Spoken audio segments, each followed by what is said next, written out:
what I've realized is, you know what? Much of that is actually artificial.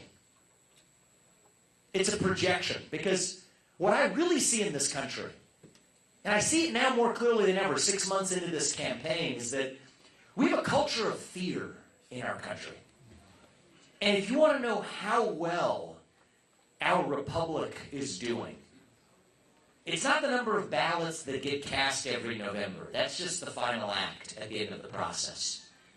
It is the percentage of people who feel free to say what they actually think in public. Right now, we're doing poorly. We can do better. The only way we're going to do it is all of us starting to talk openly again. That's what I'm going to challenge you all to do. Every day starting today, we're going to have a conversation. I want to kick this off by telling you a bit about myself and why we're doing what we're doing. My parents came to this country 40 years ago with no money.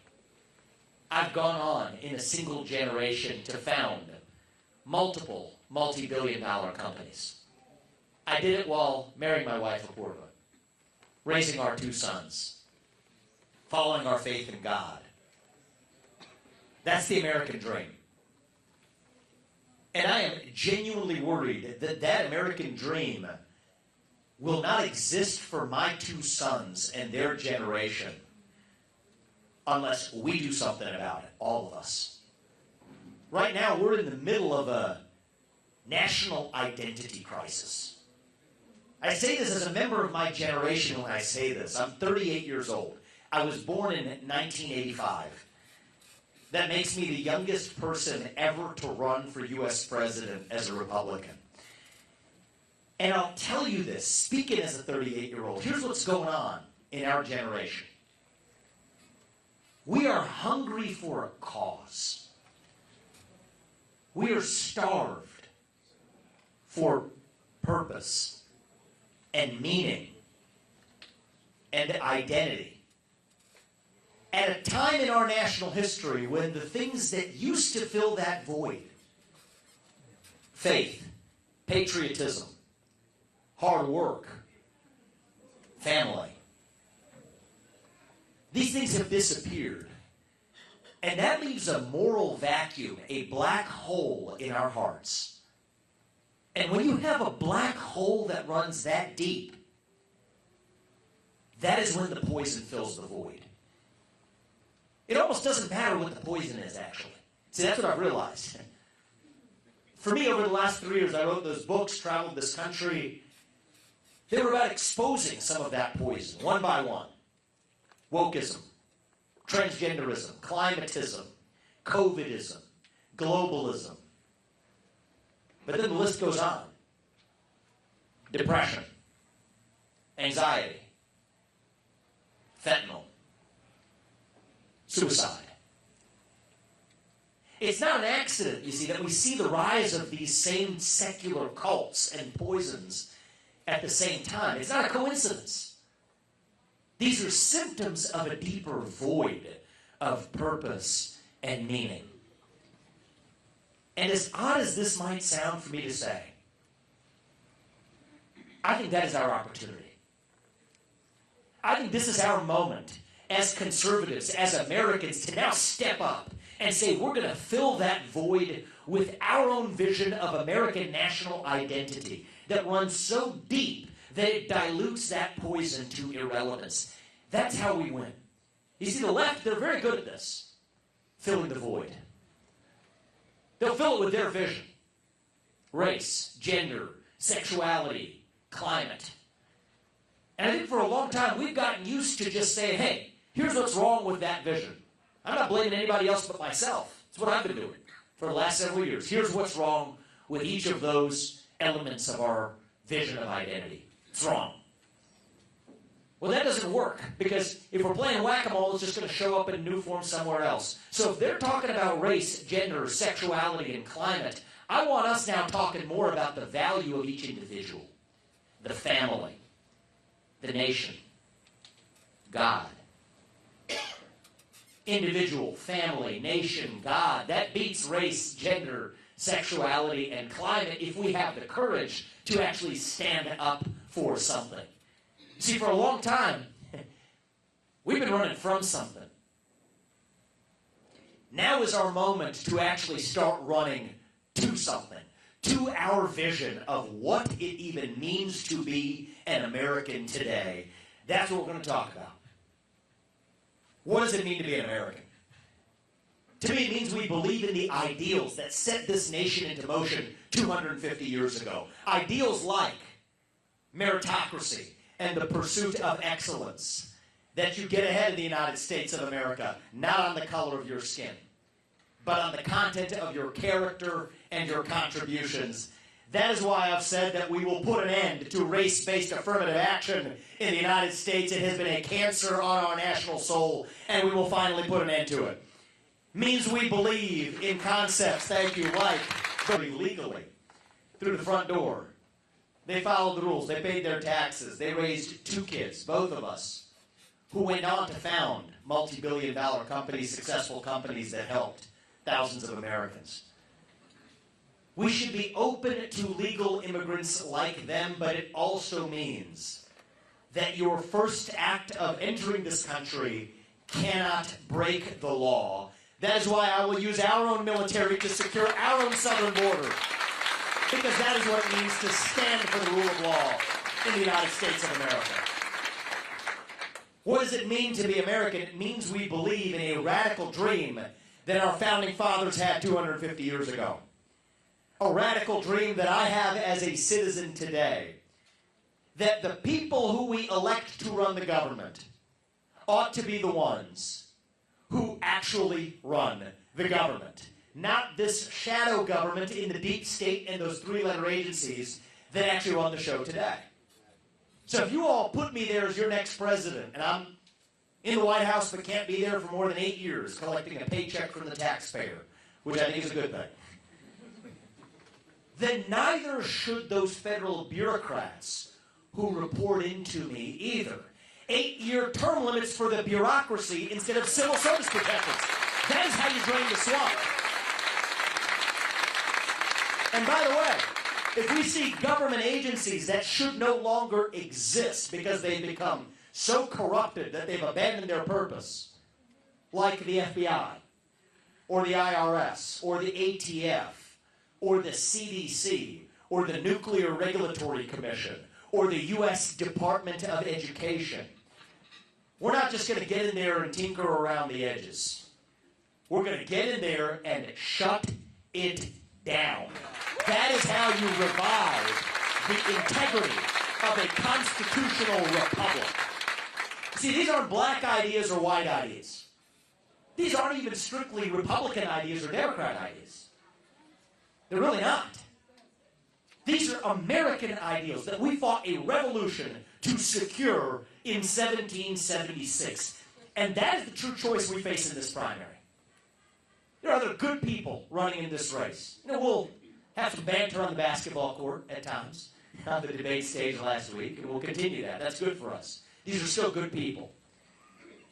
But there is a choice we face in this primary. Do you want incremental reform? Or do you want revolution? I stand on the side of revolution. I stand on the side of the American Revolution. I stand on the side of revival of 1776 and the ideals that set our country into motion. The idea that we, the people, create a government that is accountable to us, not the other way around. The idea that we, the people, settle our differences on climate change to racial injustice through free speech and open debate in the public square where every citizen's voice and vote counts equally. Not in the back of palace halls in old world England, not in the back of palace halls in BlackRock's corner office in Manhattan today, not in the back of palace halls in 3-letter government agency buildings in Washington, D.C. No. The vision in this country is that we, the people, have a constitutional republic that determines how we self-govern. That is a radical idea. And I want to tell you something about how we get to national unity. I care deeply about uniting this nation. Some of the Republican Party, most of the Republican Party, believe the way we're going to get there is we got to show up towards the middle and somehow compromise, hold hands, sing Kumbaya, meet at the 50-yard line, and move on as a nation. That's how we reunite. I reject that vision. The way we will unite this country is not by compromising, but by being uncompromising about the principles that unite all of us as Americans. That's actually what we have to rediscover. What's that common thread? See, I grew up into a generation where we were taught to celebrate our diversity and our differences so much that we forgot all of the ways we are really just the same as Americans, bound by that common set of ideals. Our diversity is not our strength. Our true strength is what unites us across that diversity. And believe me, those are radical ideals. They should make you feel a little bit uncomfortable. The idea that you get to speak your mind as long as I get to in return, that's a crazy idea. For most of human history, it was done the other way. Right? The idea that we, the people, could be trusted to vote for our interests rather than somebody sitting in a palace hall telling us how to do it.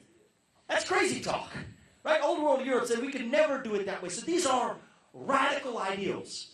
And so when they call me a radical in this race, right? You've seen it all last week. I'm too radical. I embrace that label because America itself is radical. That is who we are. That is what makes America great. That is what makes America itself. That is just who we are as Americans. We might as well embrace it. That is our last best chance to unite this nation because that is what we share in common, those 1776 ideas. And my job in this is to get in there and create a government once again in this country that tells the truth to the people. Love that hat you're wearing. We have it here for a reason. I grew up into a generation where we got so used to the government repeatedly lying to us about what actually went down in this country and abroad. Weapons of mass destruction in Iraq. What the justification was for the 2008 financial crisis and bailouts. And the Hunter Biden laptop story. Now how our money is being spent in Ukraine. That Nashville shooter manifesto. The Jeffrey Epstein client list. It just goes on and on and on. We are so used to a government that repeatedly lies to us, that believes that we the people can't handle the truth. This campaign stands for one idea, that we the people can handle the truth, that we the people demand the truth of our government, that we the people require the truth. And the only way we're going to get it, actually, it doesn't start with the government, you see. We can point our finger at the other. The harder part is taking a long, hard look in the mirror and asking ourselves, what is it that makes us want to bend the knee? That's what I want to challenge us to actually answer. Right? If there's a hole the size of God in your heart and God does not fill it, something else will instead. The same can be said of belief in a nation. When the Israelites escape from the Pharaoh, they're lost in the desert. They are yet to find the promised land. What do they say? We want to go back and be ruled by the Pharaoh. So you don't pledge allegiance to that flag. You're going to pledge allegiance to a new made-up one instead. Maybe it's the transgender flag. Maybe it's the Ukrainian flag. I see both of that across this country. What we have to start doing is reviving who we really are. And yes, we have a government that it's my job to get in there and fix, but we're only going to save this nation if all of us, not just me, every one of us, steps up and starts doing our part, starts stepping up and speaking the truth in our own lives. Say in public what you'll say at the dinner table at home, when you're at that parent-teacher conference, or when you're at that dinner table with your kids or with your parents, that you have the courage to stand up and speak your convictions. That is what we're doing in this campaign. That is what we're doing today. We're going to speak the truth. God is real. There are two genders. Fossil fuels are a requirement for human prosperity. Reverse racism is racism. An open border is not a border. Parents determine the education of their children. The nuclear family is the greatest form of governance known to mankind. Capitalism is the best system known to lift us up from poverty. There are 3 branches of government, not 4. And the U.S. Constitution, it is the strongest guarantor of freedom in human history. That is the truth. We fight for the truth. We stand up for the truth. That is what won us the American Revolution. That is what will win us the revolution of 2024. Thank you for coming out this morning. May God bless you and your families. Let's open this up and let's have a conversation. Thank you. Thank you. Please, tell me your name. I'm Bart Palace from here, born and raised in the state of Iowa. And you're my guy. I like you. But there's one glaring red flag that I've discovered. In 2020, you're talking about how you think it's wrong for us to consume animals for culinary pleasure. And in the state of Iowa, that's all we do. And we have enough problems with government regulation with the farmers. I agree. Pretty soon, chickens are going to have more rooms than kids in the classroom. I'm sincere about that. It may be funny, but we have all these politicians, and in the state of Iowa, we have politicians all the time. They have to feed us to show up. And then to have one say that you think it's wrong for us to do something that is so normal for us, it's a red flag. So I appreciate you, Bart, and thank you for saying that. That's an honest question from, you're my guy back. I like that. Okay. So I think you all know this. You've been trained to this, but it's good to get a reminder, right? Politics is a dirty game. And so I know they're handing out flyers of lifting the first part of a sentence without the second part of the sentence to go along with it. This is politics. And so you've been taught to believe, we've all been taught to know now, don't believe the mainstream media. But what I'll tell you is one step further, don't believe what anybody tells you. Right? Establishment politicians, super PACs. This particular one came from, not even a candidate, I don't blame the other candidates, a super PAC that's handing out flyers saying, because they know how to get you, right? How to get you. So, no, let me state exactly, I'll tell you exactly what I said. So, and they're using this against me, that's fine, because I'm honest. I will always, my job is to tell you who I am, what I stand for. Your job is to decide if that's what you want. I'm a vegetarian. I was raised that way. I don't eat meat because in our family tradition, if you can avoid killing animals just for your culinary pleasure, you avoid it. And I said that. I said it in the context. You can look it up in 2020 in a Wall Street Journal editorial where I said, and here was the context, because what we're seeing across this country is CEOs. I was the CEO of a company at that time. CEOs foisting social left-wing ideas onto their employees and onto their shareholders and onto the capital markets at large. So what I was using as an example is I said we need to abandon these environmental and social agendas. We should abandon anti-racism and racial quota systems and climate agendas. And so in that article, I wanted to build credibility to bring the other side with me. So I said, you know what? I personally don't kill animals for culinary pleasure, but you can look it up, the Wall Street Journal, February 2020. Read it yourself. But that doesn't mean that I impose that view on my employees as a CEO. You see, that was the point I was making, because my goal is not just to speak to the people who agree with us. I wanted to reach the people who even were on the other side of this issue. Young people, many of whom work at my company, by the way, to say that this is not what companies should be doing. They were pressuring me that year to make a statement in favor of Black Lives Matter after George Floyd died. I rejected that. Eventually, 6 months later, had to make a difficult choice to step down as CEO to speak my mind in the open. But I'm in this to speak to all Americans. That's what the America First agenda means. And so the irony of it is the point I was making in that very quote. And all of you go home if you're interested in this and look at it. February 2020, Wall Street Journal. First major piece I wrote was to say that CEOs should not be foisting left-wing progressive values onto their employees. And to build that credibility, and I think it worked. I convinced a lot of people in this country that saw through that charade. I said, you know what, I have beliefs in my private life, the way that I live, that in my job as a leader, as a CEO, forget about it as president, even one step further, but even as a CEO, is not my job to foist that belief onto everybody else. And me saying that and being honest about that, convince half the people on the other side by actually saying it. Because otherwise they're just going to dismiss you as a right-wing kook or crock, whatever. My job is to actually say, no, I'm standing on the side of principle. So, Bart, I appreciate you asking that question. And that's why, for part of my policy agenda, what we actually need to do is get the administrative state out of here of farmers in this country. The EPA regulations that are crushing farmers in this country. We have to shut that down. Most of them are unconstitutional. And that's the point. Each of us has a role to play. CEOs have a role to play. Make products and services for people that need them and get the way out of politics. Farmers do the work of this country. My grandfather was a farmer. You provide the food that actually secures the United States of America. Any impediment that stands in that way is dead wrong, and it's the government's job to get that out of the way. That's the job of the next president, get out of the way, not get in the way. And that's how I'll lead as U.S. president.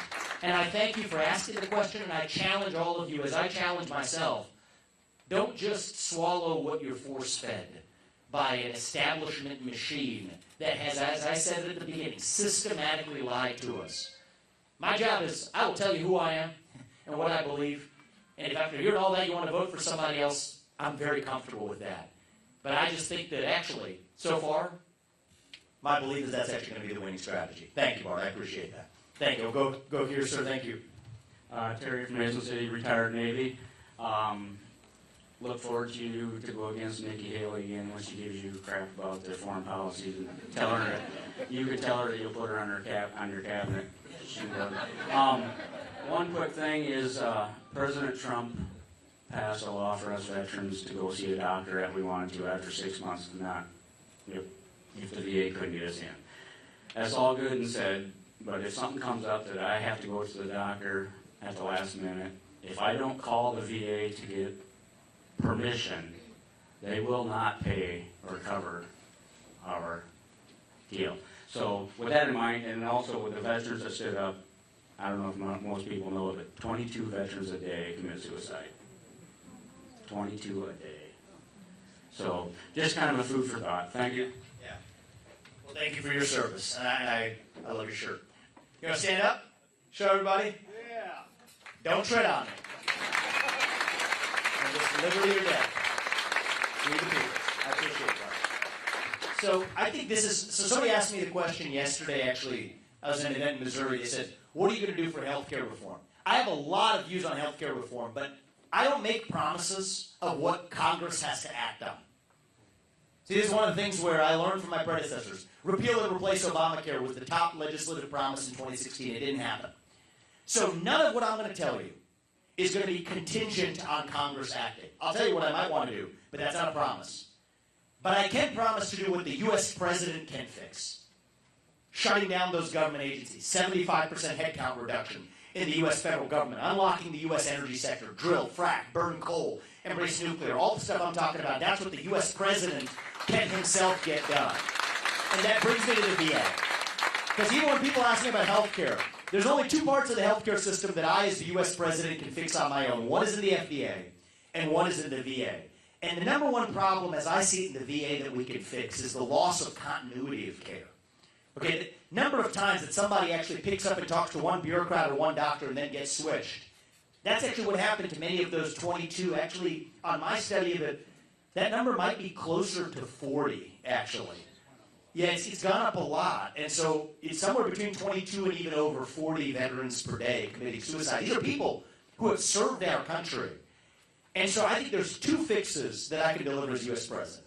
Bring meritocracy back to the VA. We do not have the best and the brightest working in the VA. We have people who are protected by so-called civil service protections. I'm going to get in there and clean house. I mean, that's the real answer is we can't give the bottom of the dregs to protect our veterans. To the contrary, we actually need meritocracy in the VA. The continuity of care problem has to end. And then with the FDA, I am a right to try evangelist. Okay, many of those veterans are turning to fentanyl in this country. I'm about to tell you something that's been another one of those cases, badly distorted, but that's okay. I'm going to state the truth so you all know actually what I do stand for. Many of those veterans are turning to fentanyl. How do we end the fentanyl crisis? First thing is you seal that southern border. You have enough fentanyl flowing across that southern border that is going to kill 50 times the number of people who died on 9/11 dying this year as a consequence of fentanyl poisoning in the United States. This is a fixable problem.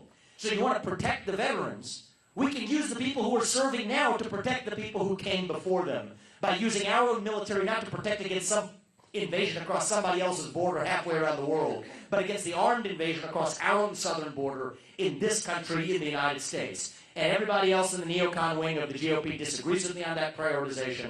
I stand by it. That's how you stop the influx of fentanyl into this country.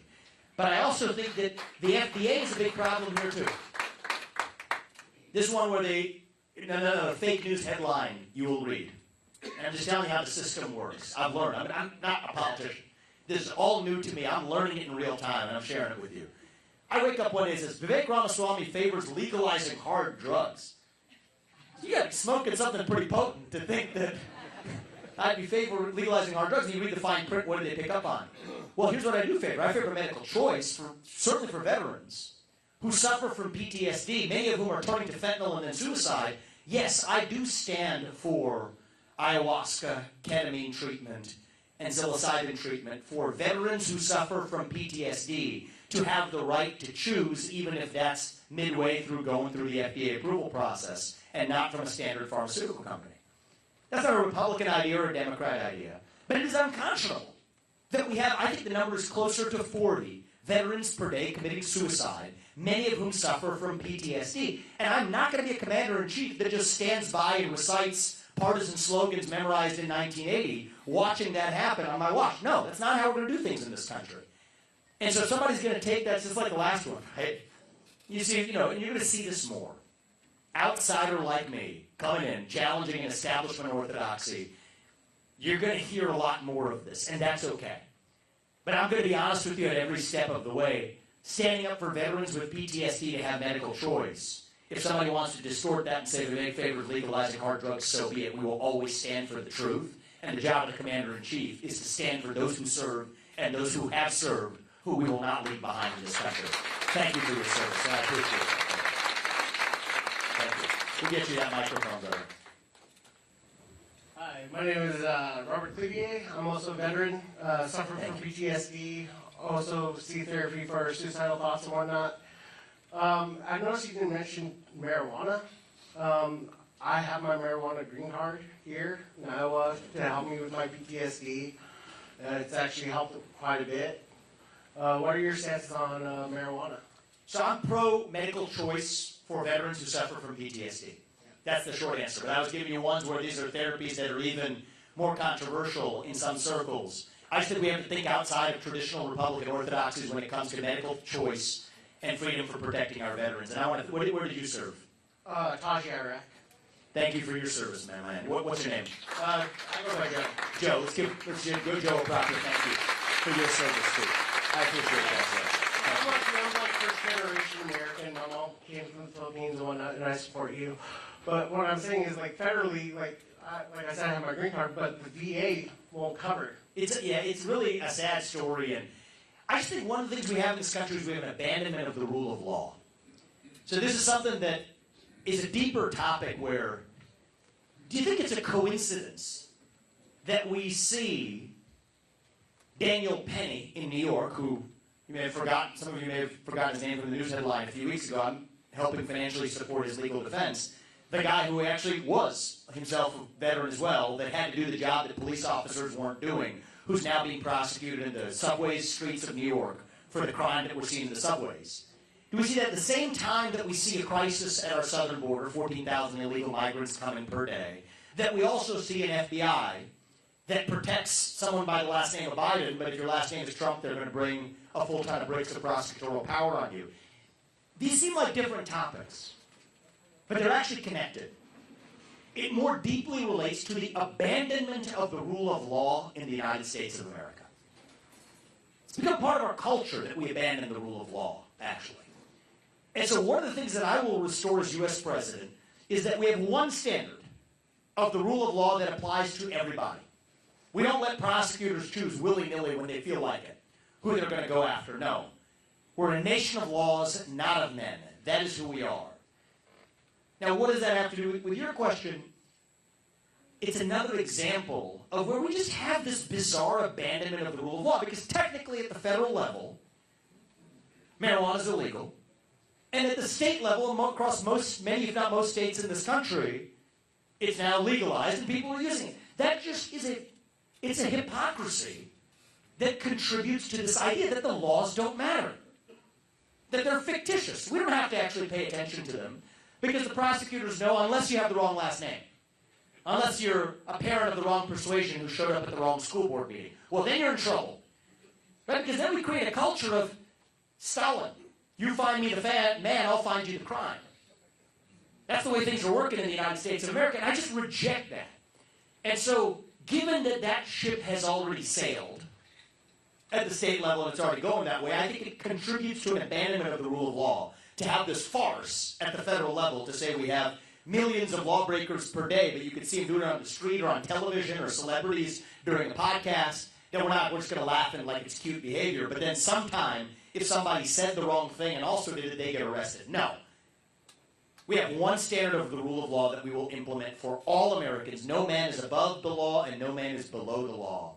And that's the way I'm going to restore true justice, equal justice in the United States of America. Thank you for that, and thank you again for your service. I appreciate it. Thank you. We'll go to you, and then we'll come back. Hi, my name is Anna Hawkins. I'm from Manly, and I've been in Iowa for 6 years. I know that you don't have any power over Congress, but there is a crisis going on with our lobbyist system and our corporations, kind of scratching Congress's back and, oh, I'm going to, whatever. But what are you able to do, or what is within your realm to be able to get more of Congress's interests aligned with American interests versus corporations? Brilliant. Thank you for that question. So I'll say a couple of things. First of all, the real people who make the laws are not the people in Congress. They're the people in the three-letter government agencies in Washington, D.C. I mean this literally. Okay, and I'm sure the media is going to report this afterwards, and that's fine. I mean this quite literally. I believe that most, that is to say over 50% of the federal regulations today that have the force of law are unconstitutional. And we will rescind them on day one because they failed the test of West Virginia versus EPA, probably the most important Supreme Court case of our decade. Last year it came out that said that if certain regulations of the EPA applying to the coal industry were unconstitutional, that's what the case said, because Congress never gave the EPA that power. Well, if that actually fails the test of the Constitution, then literally most regulations, from the FDA to the EPA to the FTC to the SEC to the CDC on down, are actually also unconstitutional. That gives me as the president the power on day one to say we're day one rescinding those federal regulations. Take a pen, they're done across the board. And furthermore, that we are reducing the size of the federal employee headcount by over 75%. That's actually a big part of then how we address corruption in D.C. Because those people are the ones shadow writing the laws, the budgets, and then they hand it over to Congress. These people are just puppets, right? They don't read it. I'm not kidding you. I know most of them. They just shepherd it on through. They do what they're told to do, play their part on television, and hope to get a slot on cable news that night. Like, that's really the way it works in Washington, D.C. So once you have actually laid off the 75% of the people in the administrative state, that's really what helps us restore integrity in Congress. I do favor term limits for Congress, 3 terms for congressmen, 2 terms for senators. That's easy. That will require a constitutional amendment. So I'm honest with you guys. Constitutional amendment takes a long time to get through. I'm not going to promise you that I will get that done. I can't. Anybody who does, it's a false promise, because that requires a lot of different thresholds. What I can promise, though, is that there's one executive branch. If I'm your next president, I'm the leader of that executive branch. And the people who report into me, they will have the ability to be fired. 75% of them will be. The regulations that they promulgated that are unconstitutional, without asking Congress for permission, I will rescind them. And we will have actual meritocracy rather than protection rackets for how we run those 3-letter agencies, which is where most of the source of the problem is in the first place. Now, there's a dark underbelly to the whole topic that was part of your question, and I want to address it. I'm not a party man, actually. actually. I'm using the Republican Party as a vehicle for advancing an America First agenda. The point I'm about to make was actually a left-wing point in pre-2010. And I don't care. I believed it then, I believe it now. We have a corrosive influence of mega money in politics. It's just a problem with our entire system. I don't think that somebody who has served in the government should be able to lobby the government for 10 years until after they've left. I just think there's no reason for it. This should not be a profitable enterprise. Public service should be about service, and then find honest work back in the private sector. I'm dead set against the use of super PACs. And unfortunately, even this year for the Republican Party, it's a super PAC primary. End up having a bunch of super PAC puppets. I'm a patriot who speaks the truth. If somebody wants to make a deal, if I'm the nominee, as I hope and expect to be, I'll face off with probably not Joe Biden. I don't think they're going to let him run against me, but whichever other puppet they trot along, I will make a deal with them and say, listen up. You disavow super PAC money. You don't show up at their event, say you don't want it. I'll do the same thing. See, the left used to say that in the pre-2010 era. Corporations aren't people. Well, now they've quietly gone the other way.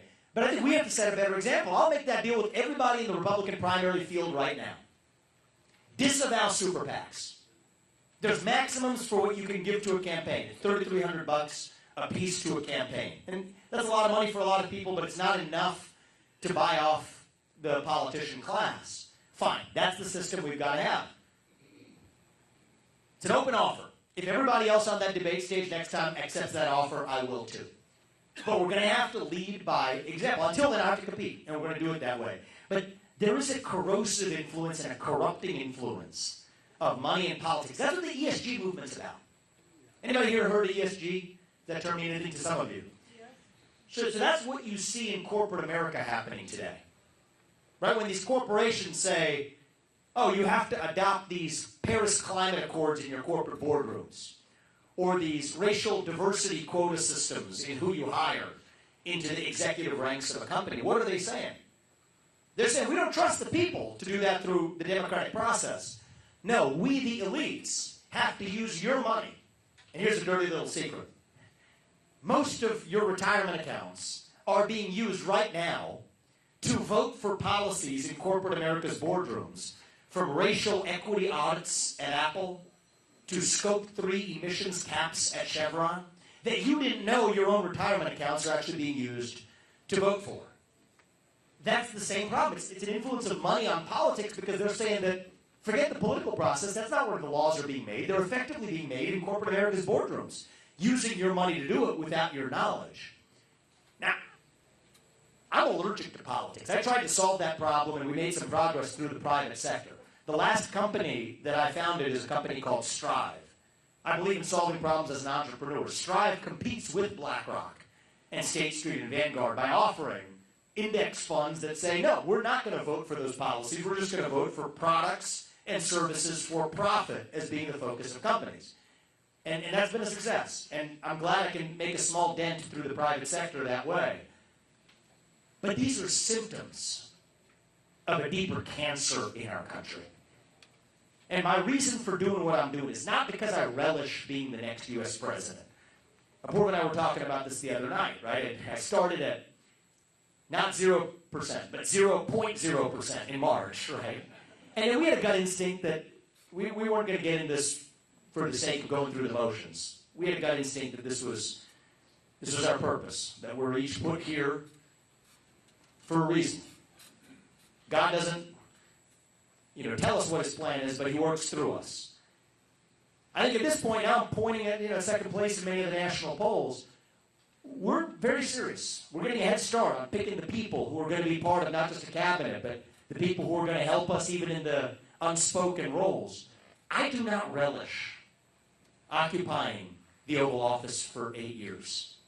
Just be very honest with you, it'd probably be nice, right? And that's the sound going off in my head when I think about what those years are going to be like in the Oval Office. That's like the Situation Room is calling, right? So that's what it feels like to me. And I'm just be very honest with you guys. I've lived the full American dream. It'd be nice to ride around on Air Force One, sure it is, but it's not that much of an upgrade from what I do for the last couple of years in my life. Okay, this is a matter of service of what we're going to do for the next 8 years for the country. And I do think we have an opportunity to do in 2024 what Ronald Reagan did for this country in 1980. This cannot be a 50.1 election.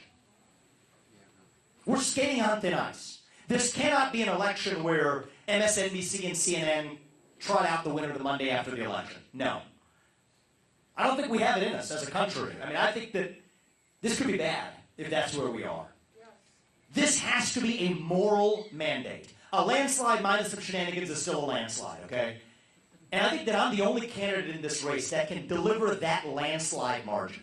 Bringing along, yes, young people into our movement, young and old, black and white, man and woman, doesn't matter. Look at the way we're running this campaign. We're going to the south side of Chicago, to Kensington in the middle of the inner city of Philadelphia. I don't call Zelensky, but I do talk to people in Maui who have been affected by fires that could have been preventable if the government actually did its job instead of standing for indigenous water rights. This is what it means to put America first. It means putting all Americans first. No state left behind, no city left behind, no American left behind. A multi-ethnic working class coalition to a landslide victory. That's our opportunity. I'm going to ask for your help in delivering it. Thank you. You're going to go to the way back and then we'll come back to the middle. Yeah, just about the border crisis that we're having right now. What are your plans on the border crisis? Border crisis. So this is solvable. This is solvable by the U.S. president. It just takes fortitude. The wall is not enough. I give credit to Trump for building the wall, for identifying a problem that nobody else had identified. But let's just learn from what we've learned. There are cartel-financed tunnels that they drive literally trucks, like semi-truck style trucks, through the tunnels underneath that wall. So the rest of the Republicans are talking about finishing the wall. I'm like, yeah, duh. But that's just the first step, right? We have to be willing to use our own military to secure our own southern border, to close the Swiss cheese. We're using our military to protect other people's borders. Let's use it to protect ours. Now you mark my words, we got to skate to where the puck is going. This is like a water balloon. It's like a hydraulic pump system. You squeeze it in one place, you mark my words, it will pop up somewhere else. You know where that is? The northern border. So we have to be willing to do it not just for our southern border. Nobody's talking about this. But you got to think to where we're going. It's not just about telling people what they want to hear. If you care about people, you tell them the truth. If you care about yourself, you tell them what they want to hear. Everybody wants to hear about the southern border. Well, you solve that problem. This is intentional. A lot of this is coming from China. Chinese-made fentanyl, part of a one-sided opium war. It's going according to plan. So if that seal that's coming across the northern border, we have to clear the seal the northern border too. 1.3 million active service, men and women in the United States, 700,000 more in reserves. The hallmark of my foreign policy is something you will not hear from any other candidate in this race in either political party. It is to protect the homeland first. Protect our own border in this country. Super EMP attacks that could take out our electric grid. Missile defense systems that are badly outdated in this country. Cyber defense system. All of that to me is actually part of border security too. A couple other things on border that are really easy. Stop funding sanctuary cities. We will not use our taxpayer dollars to contribute to this culture of lawlessness that abandoned the rule of law, saying it's illegal to cross the southern border where we pay for people to become a magnet to come to so-called sanctuary cities. No, we're done with that. And not a dime of foreign aid to Mexico or Nicaragua or Honduras or Belize or anywhere else until they have solved their own border crisis. And that's how you get them in line. Thank you for that. Okay, question right here.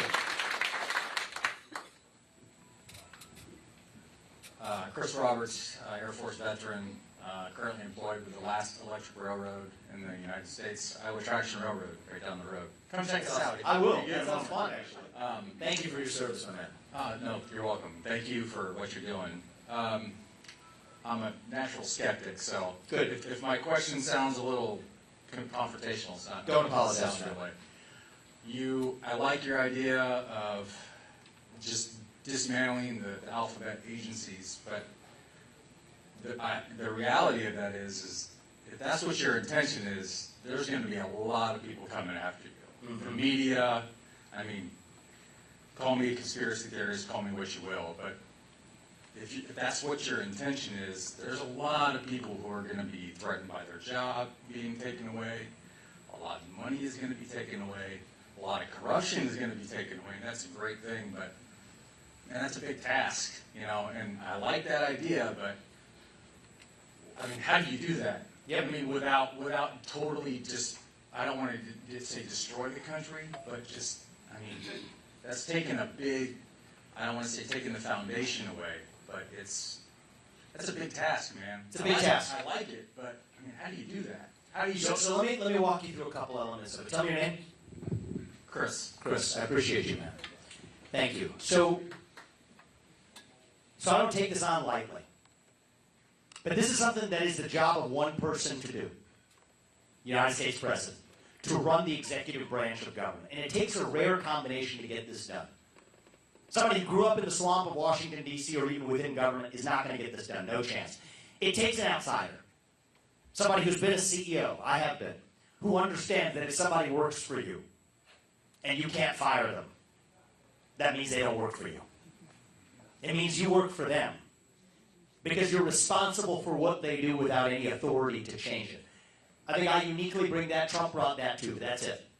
But it takes a rare combination of not just that outsider who's coming in ready to break glass, almost with the purpose of breaking some of that glass. I'll be honest about that. Not just that, though, but an outsider who also understands the law and the Constitution of this country with such depth and conviction that I will act accordingly regardless of what the managerial swamp tells me I can and can't do. And that's where Trump got duped. And I think it was duped. The advisors that he picked told him that the civil service protections stop you from firing federal employees. Well, read the law.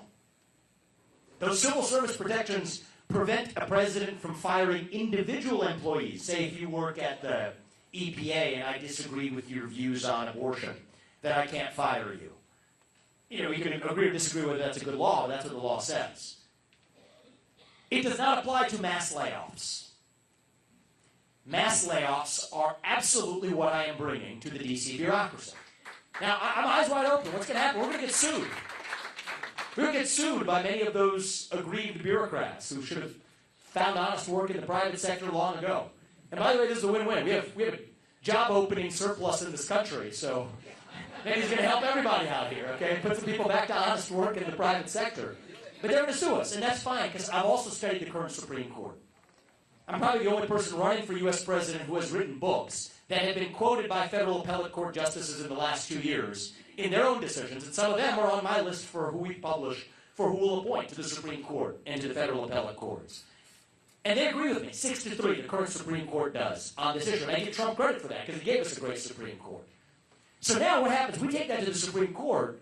It's going to be unpleasant for me to spend time in litigation as a U.S. president, but hey, that's my job. I'm signing up for it. As I said, I don't relish it.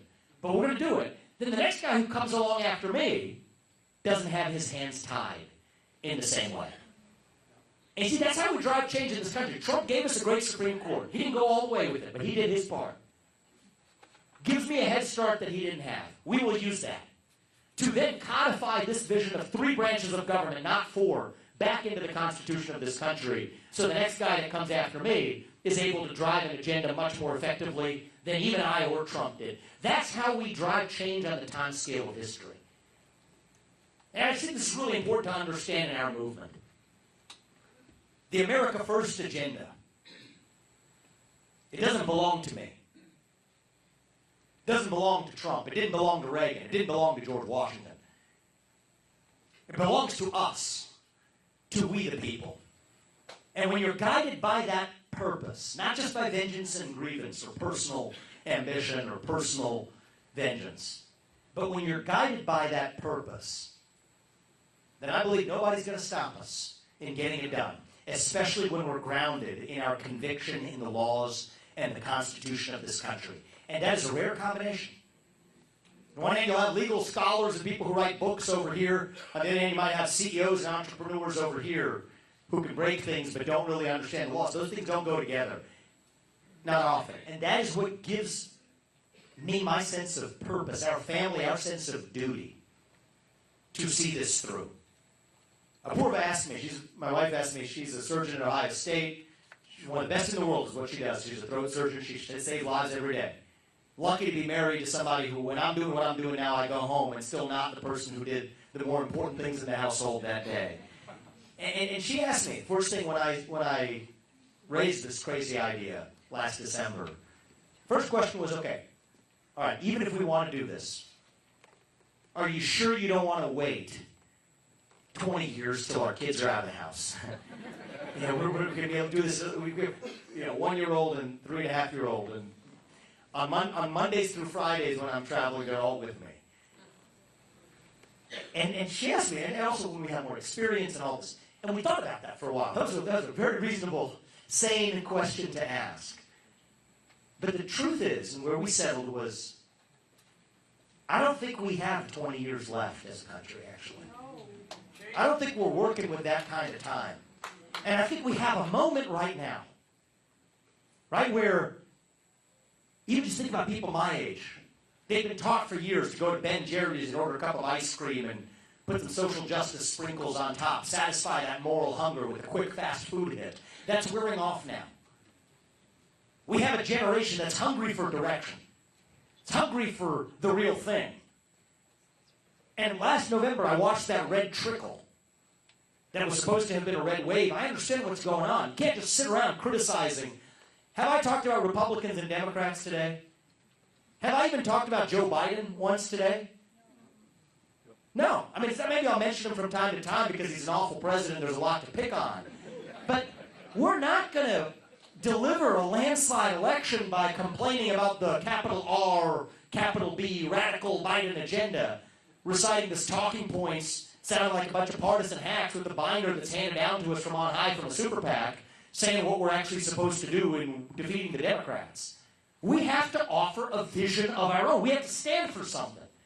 And if we're willing to stand for something, 3 branches of government but not 4, the fact that we ought to declare independence from our enemy, Communist China, for our modern way of life, that we ought to actually embrace capitalism and grow our economy instead of apologizing for it by drilling and fracking and burning coal and embracing nuclear, revive national pride amongst young Americans, make sure every high school student in this country is able to pass the same civics test that my parents had to pass, that my mother and my parents-in-law had to pass in order to become citizens of this country. This is how we revive the lifeblood of a constitutional republic. Okay? And I think that's what this comes down to. Are we running from something, or are we running to something? I'm leading us to run to something, and when we're guided by our purpose, not the administrative state, not some bureaucrat standing in the way, they're not going to stand in our way before we get that done. And for me, my destination is not November 2024. It is not even January 2025 when I take office. It is January of 2033. When I leave office after 2 terms, what do I want to tell you that we actually got done in this country? And the top of the list is that we will once again have a constitutional republic with those 3 co-equal branches, and that cancerous shadow government in the deep state, it will no longer exist. That much I know that I'm uniquely positioned to get done, and I thank you for that question. I appreciate it. Thank you. One last question then, I'm being told. Okay. Thank you. You pick. Okay, there. I love your shirt. Thank you. My name is Nicole Nasbis. I'm from Clear Lake. Welcome to my hometown. And I just want to ask you, what are you going to do for people with disabilities like myself so they can have rights in this country too? Thank you. What's your name? Nicole. Nicole, thank you for being here. I love your shirt and your shorts, too. Patriotic spirit. So, I think that one of the things we have lost in this country is seeing each other as truly co-equal citizens, actually. You take the common thread through a lot of what I've talked about, right? The guy that gets to say how we settle our differences on climate change or racial injustice is the guy with the most green pieces of paper in his pocket. That's what the ESG movement is about. That's what the super PAC puppetry is about. But those are symptoms of a deeper cancer in our country that says that you know what? There are certain attributes that decide whether some people are more equal than others. I think we need to revive our conviction that we're equal not just because we say so on a piece of paper, but that we're all equal because we are equal in the eyes of God. Because God resides within each of us. And treat each other with that dignity to say that, okay, somebody else, we all have our own God-given gifts. Tell me your name again. Nicole. Nicole, you have your God-given gifts, just as everyone in this room does, and I hope that we've each been endowed with our own. And what does it mean to live in a country? I used a word earlier, but I probably passed over it too quickly. I used the word meritocracy earlier. What does merit mean, actually? It's an interesting word, right? I went on a deep rabbit hole about a year ago. Sounds like it almost fits in America.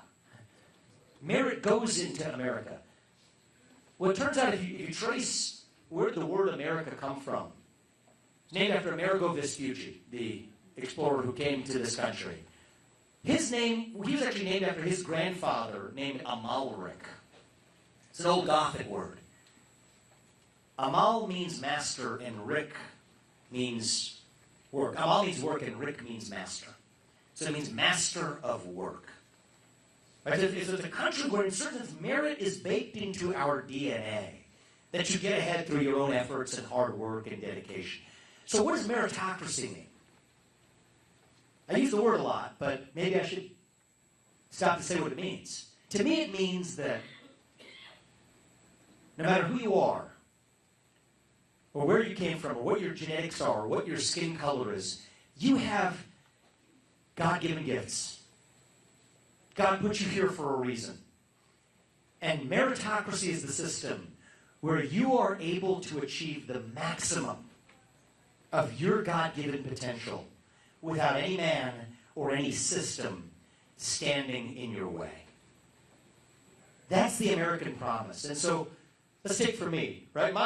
One of my dreams as a kid was to play in the NBA.